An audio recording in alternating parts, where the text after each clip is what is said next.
Bienvenidos. Hoy en Adelante, Erika Andiola, una campeona de la lucha por los derechos de los inmigrantes.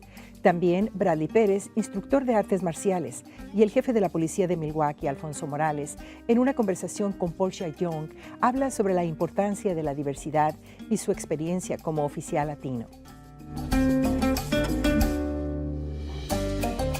Erika Andiola ha capturado la atención pública en su lucha determinada por los derechos de los inmigrantes. Erika llegó a los Estados Unidos a temprana edad y ha vivido los retos de aquellos que no tienen documentos legales. Sin embargo, en lugar de vivir en las sombras por temor a ser deportada, ella ha elegido unirse a aquellos que demandan leyes que abran las puertas a los millones de familias sin estatus legal. Erika visitó Milwaukee y tuvimos la oportunidad de conversar con ella.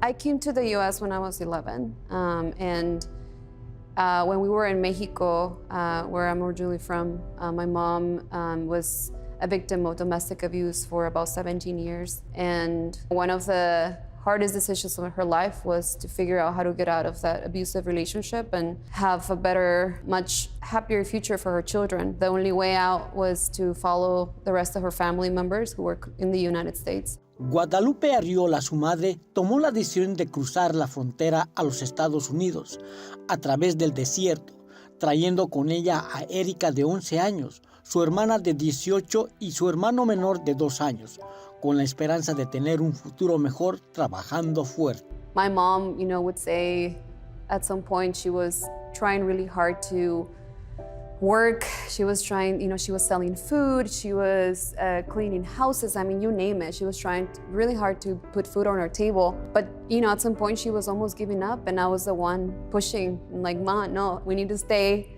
No nos podemos ir, we can't leave, because I like my school. I'm learning English. I was, within a year I was already speaking English fluently. Erika, a pesar de ser una estudiante sobresaliente en la escuela secundaria, nunca pensó que podía continuar estudios universitarios. Always thought that women of color, like immigrant young women, or people that looked like myself didn't go to college, and it was something that I just always had in my mind. I was like, if I'm gonna go visit Arizona State University, it's probably gonna be just to take a tour. I don't think I'm ever gonna go there. If it wasn't for mentors and women who I really looked up to in high school, I don't think I would have thought that I could have done it. I started working really hard to get into college. Just started applying to all kinds of scholarships, even though I didn't qualify for a lot of them. And I was able to get in. I got into ASU. I got into the university with full ride scholarships. And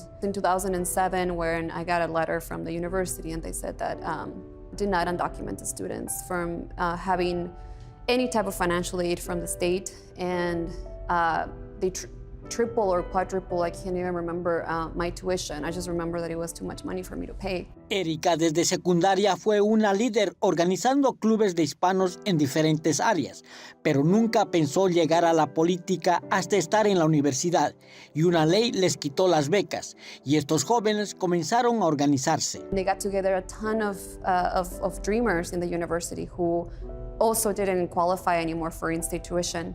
And they got us all together to give us a scholarship. And in one meeting, we actually met each other. And it was the most awkward meeting ever because none of us knew that we were undocumented. And now it was like this room full of people that had the same experience that we had. We started, building friendships, but most of all, we started really figuring that if we all got together and did something about it, that we were actually going to be able to push and fight for our scholarships to be replaced, or for in-state tuition that we could actually apply for in-state tuition. That was our first campaign. It was angry students who were starting to get really empowered, and that's when we started speaking out and telling our stories to people and telling them that we were undocumented and unafraid. Pelear por costos de matrícula como estudiantes residentes fue el objetivo de estos jóvenes, y así comenzaron a salir de las sombras y pelear por sus derechos y comenzaron a organizarse a nivel nacional. I was one of the people, along with actually some of the students from here, from Wisconsin, back in 2011. We were basically the ones who came up with the strategy to win DACA. We were already very involved. We created an organization at the national level, and then we started organizing Dreamers across the country, pushing Obama.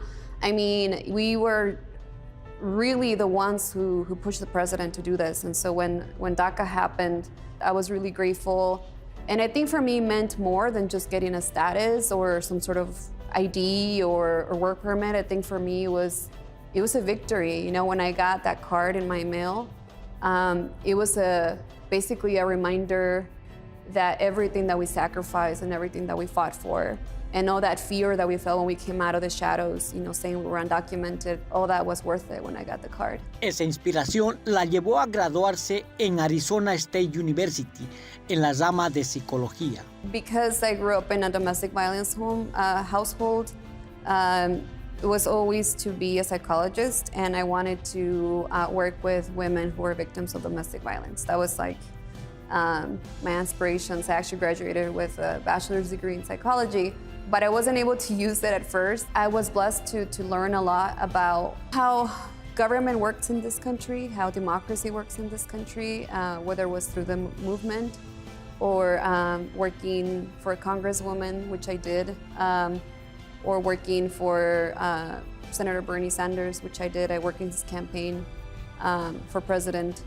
Sometimes I ask myself, like, what is my profession? I only know is that life has taken me to a point right now where I have a lot of different skills, and I use all those skills to do what I believe that is the right thing to do right now. Erika se convirtió en una destacada defensora de la reforma migratoria que lucha por mantener unidas a las familias de inmigrantes. También es la primera soñadora contratada como miembro del personal del Congreso. Every time right now that I can see that, you know, we are losing a lot of battles, I am reminded of that, and I'm also reminded you know, of where I came from in Arizona. It's a state that has gone through a lot, but it's also the same state who kicked out Sheriff Arpaio out of office when he was deporting our people, when he was raiding our houses. And so I do believe that we can build a power, and that we have demonstrated that through using all those tools that we have, whether it's marches or whether it's voting or whether it's lobbying in Congress or calling our senators, that if we continue to do that, even though we don't see results tomorrow, we're going to be able to see results in the future. Un mensaje para mí y para los jóvenes y también para nuestros propios padres, porque yo sé que también están sufriendo mucho al vernos a nosotros sufrir o a ellos no tener los problemas que tienen por sus documentos. Es normal tener miedo. Yo a veces tengo miedo. Lo importante es saber qué hacer con ese miedo y con ese sentimiento. Entonces, yo quisiera ver más y más jóvenes que digan, ok, sí tengo miedo, tengo coraje, tengo muchos sentimientos, pero ¿qué voy a hacer para cambiarlo? What am I going to do to change what's going on right now? And I think we all have to ask ourselves that every day, how we can be more helpful in our own communities and using our tools and our skills to be able to do that.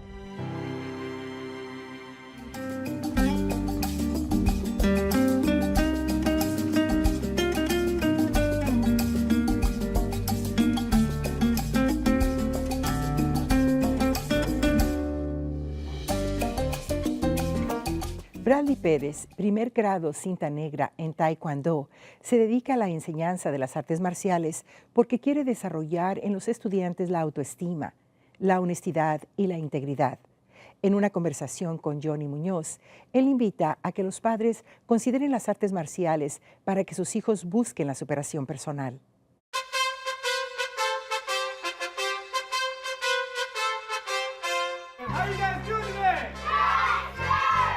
The name of the school is Family Taekwondo Champions. And some of the disciplines we teach, we're primarily teaching kids honesty, integrity, so to do the right thing, and then confidence, you know, to be confident, to believe in themselves, discipline, doing what they're told to do when they're told to do it, respect, you know, showing respect to their parents, showing love to their parents, showing respect to their elders. And then just to have a great attitude, because we believe all kids should have a great attitude, just because, and we all know they're kids, and as much as they think their life is rough, we know they got it pretty easy. So those are kind of our tenets of the schools. This school has actually been around for about 3 years now, and I actually bought this location from my master instructor, Nick Elliott, and the idea came about because I'd been practicing Taekwondo for a while, and he said, have you ever been interested in instructing? I was like, absolutely. So I began instructing and then saw that it was something I was very passionate about and I really enjoyed, and thought, I'd like the opportunity to have my own school, so he offered me to buy the school. So that's kind of what got me into it, was the opportunity of being a teacher, being an instructor, and then saying, this is something that I would like to do long term, and I would like my own school. Can you guys say aye? I've always been interested in martial arts, from jiu-jitsu to karate, so naturally I just gravitated towards doing Taekwondo because, again, it was something different, something that I've always enjoyed. Obviously the movies that we've all watched when we were younger, whether it be like, Ninja Turtles or all that kind of stuff. It's been a passion of mine, I guess, forever, and it's very fitness related too, which I have a fitness background and played a lot of sports, so that's kind of what drew me into it. I did karate for a while in a smaller studio with a guy named Sensei Tom Hall, and then once I started Taekwondo, I started with my my friend and now business partner Laura Barzak at her school. When I started doing Taekwondo, though, it was usually just one-on-one lessons. I tend to learn better from that, and even now with Taekwondo, when I still train and such, it's usually one-on-one or smaller classes. I'm a first-degree black belt. My other education in martial arts, I also do Brazilian Jiu-Jitsu, in which I train at a school over in Wauwatosa named 360 Jiu-Jitsu with a guy named Scott Houston. But for my Taekwondo training, I train with our master instructor, whose name is Nick Elliott. I've only done some local competitions within the Family Taekwondo Champions schools. Because I got into it more for the mental aspect of, the confidence, the discipline, I wasn't too interested in the actual combat of sparring and such until recently. I was never too interested in the competing. I more so liked it for the mental aspect of it.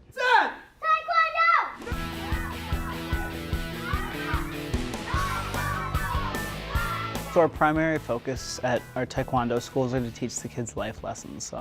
Again, we're very big on honesty, respect, confidence, discipline, so the mental aspects of Taekwondo specifically.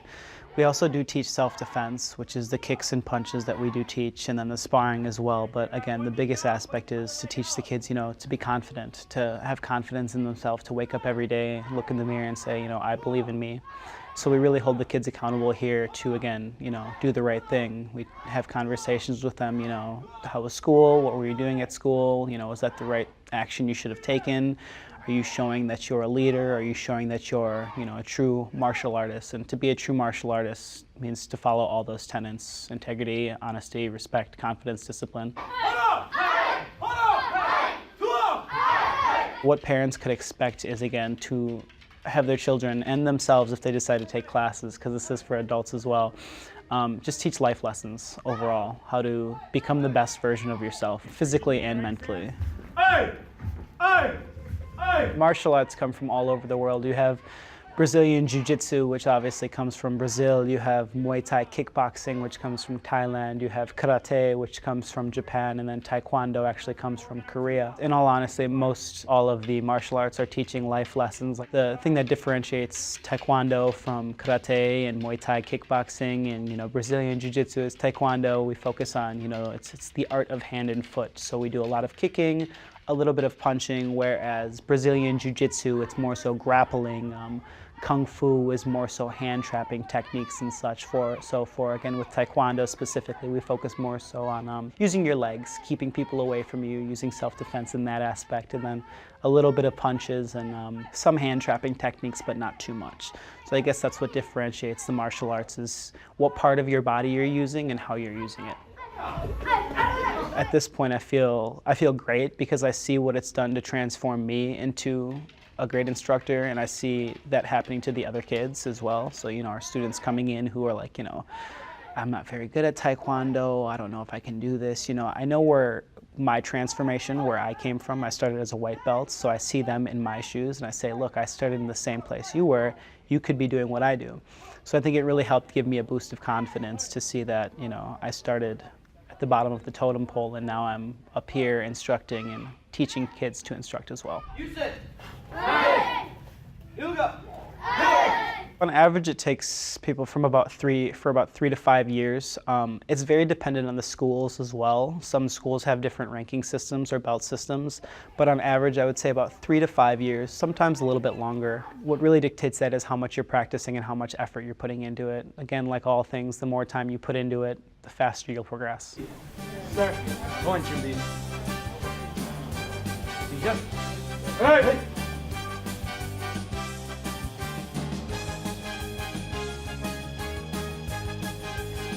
The message that I would send to everyone is I think everyone should try some type of martial art at some point in their life, because I think we've all been through the struggle of, you know, having lack of self-confidence. And if there's one thing Taekwondo has done for me, done for my students, done for the parents, it's really given me a boost of confidence and believing in myself, knowing I can do anything that I set my mind to, learning the self-defense, because it also teaches the discipline, forcing yourself to practice your Taekwondo every day so you get better translate into other applications out in real life more than anything, which is why I think everyone should give it a shot. El jefe de la policía de la ciudad de Milwaukee ocupó diversos cargos en su trayectoria hacia la jefatura. El jefe Alfonso Morales conversa con Portia Young sobre la importancia de la diversidad cultural para poder mejorar el servicio que su departamento ofrece a las comunidades de Milwaukee. Alfonso Morales was named the city's police chief last April after serving as interim chief for several weeks prior. He joined the department in 1993 and is a native Milwaukeean, so he knows our city very well.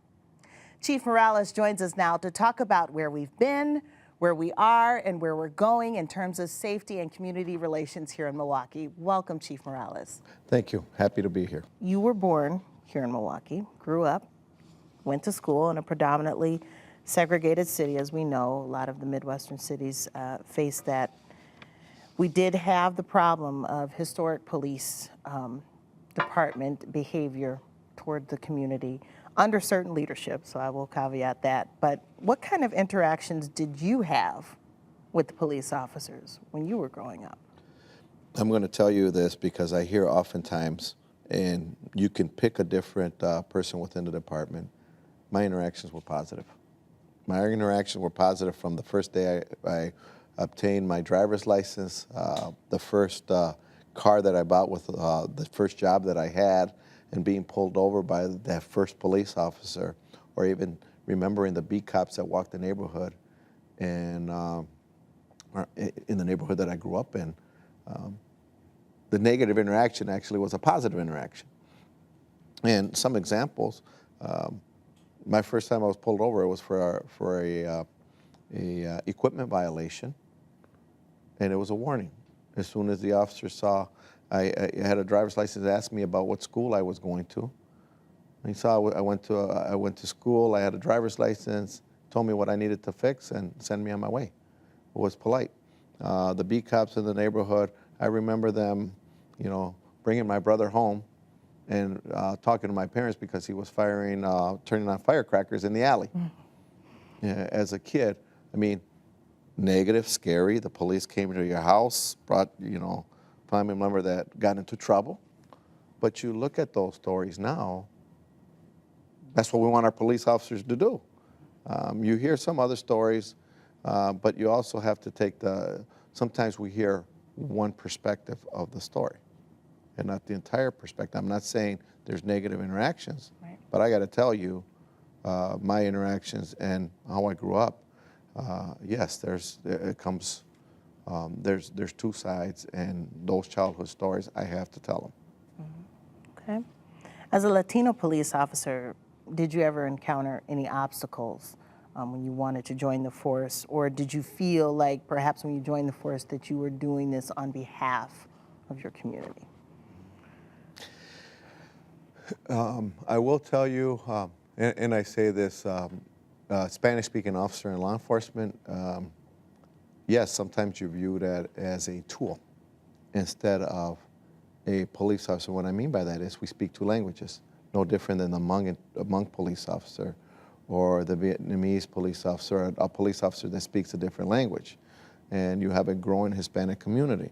And what I mean by a tool or a resource is when I came on the job, I could not work with another Spanish-speaking officer because you needed to spread out your resources to handle those calls if there was a Spanish speaker. So you view it as that. Now you have those calls, you end up being overworked. My entire career, although I can use that as a negative, it helped me be where I'm at now. Because the jobs that I was sent to, hey, this is a Spanish speaker, you handle it. This is a homicide investigation, Spanish speaker, you handle it. It's not a team anymore, it's all yours. Mm-hmm. You know, this is a robbery investigation, you handle it. I have to handle it because I speak both languages, but then again, who benefited? So I could complain, but it really helped me understand the police department and, you know, how it's run. Well, tell me about your childhood. Did you speak mostly Spanish in your home, or there's some families that say, no, we only spoke in the home, or we encourage not? How did that work out? My primary language being up, you know, as a child was Spanish. Mm-hmm. I learned English. My eldest 5 in my family, I come from a family of 10, were born in Mexico. The younger 5 were born here in Milwaukee. So yeah, Spanish was our primary, but until you came into school, and I remember as far back as I can remember, I was the bilingual kid that helped interpret for some of the kids that didn't speak English. Mm-hmm. But that, yes, it was our primary language. And the sad thing is that learning that Spanish first, I can't say I'm perfect in Spanish, but you won't hear me use $10 words in English either.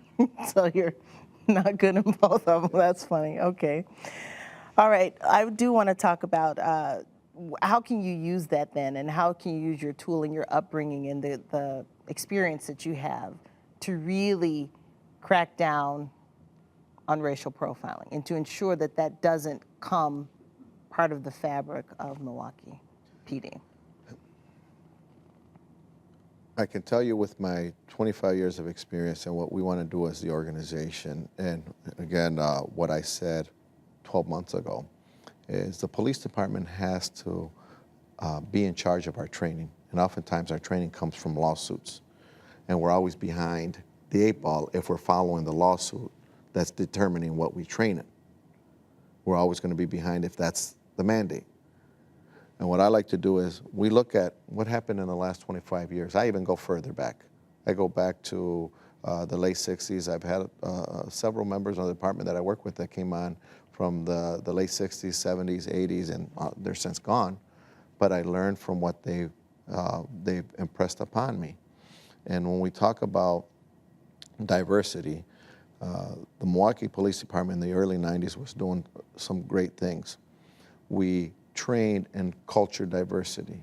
We trained in verbal judo, which is those 2 things alone was, first of all, understand the cultures that you're working with are going to be different from yours, maybe. And there was 3 parts.